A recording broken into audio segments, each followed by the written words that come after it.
Un gran saludo a todos, gracias por seguirnos en nuestro canal de Grafología Académica. Vamos a seguir hablando de las modalidades de alteraciones documentales.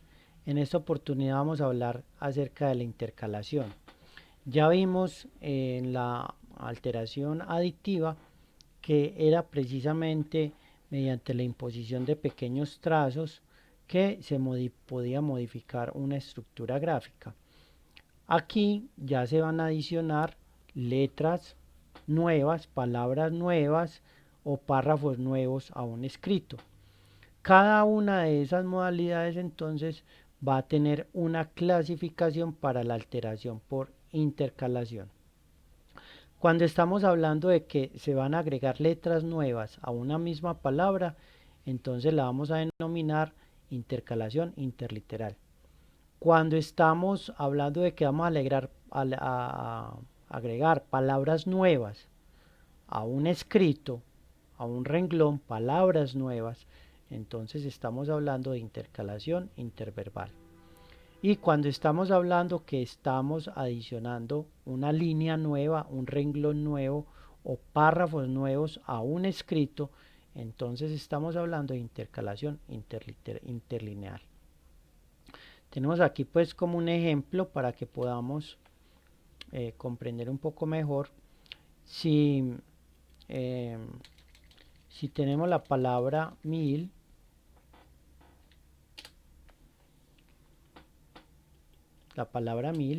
con la adición de letras nuevas a esa misma palabra, mire que puede quedar ya modificada.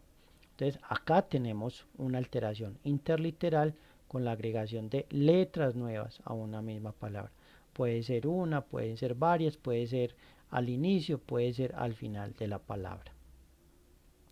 Vemos por ejemplo en este documento que hay adición de una nueva palabra a un escrito. Entonces aquí ya estaríamos hablando de una alteración por intercalación interverbal.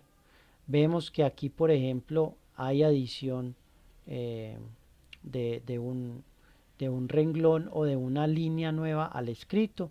Entonces vemos que aquí ya hay también una alteración interlineal.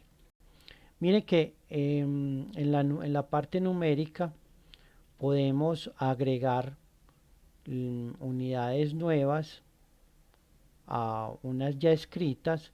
Podemos también adicionar adelante, adicionar al final unidades o números, letras para poder lograr modificación.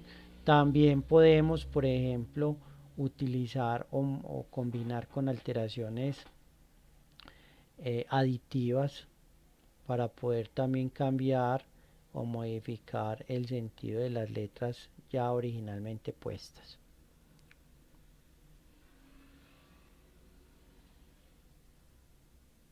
Aquí tenemos la interverbal, pues en el espacio vacío. Tenemos aquí ya con la nueva adición de una palabra a un renglón no escrito. Aquí tenemos la interlineal, cuando se agregan renglones o líneas nuevas a un escrito pues que no lo contenía.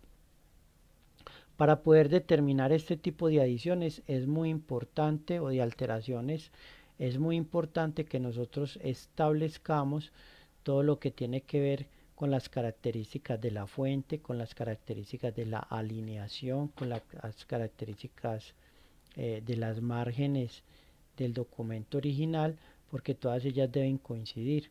Aquí, por ejemplo, pues se puede apreciar que hay un número de fuente o una fuente distinta en la escritura de la palabra. Aquí podemos entonces mirar en este documento cómo hay variación en las fuentes, hay variación en las fuentes, hay variación en las justificaciones de los renglones, no coinciden la marginación de los renglones, los espacios entre palabras tampoco se cumplen. Entonces vemos que como consecuencia directa de agregar a un escrito letras, palabras o líneas, pues se va a producir también una justificación que no es la original o que no corresponde con el documento estudiado. Miramos acá también cómo los espacios no coinciden, no concuerdan los espacios, la fuente tampoco, digamos que está desalineado en relación a la medición que se hace o a la tangente basal, y los tamaños de fuente pues no coinciden, así como tampoco es uniforme la interlineación, no es uniforme y no coincide tampoco con el tamaño de la fuente precedente. Entonces, eso es lo que tenemos que tener en cuenta para poder nosotros revisar el texto de manera integral, manera pormenorizada, y poder detectar de una manera más fácil las alteraciones aditivas por intercalación. Muchas gracias. Volveremos entonces con otros videos hablando de otros temas que nos interesan a la documentología y a la grafología forense. Que siempre esté muy bien. Muchas gracias a todos.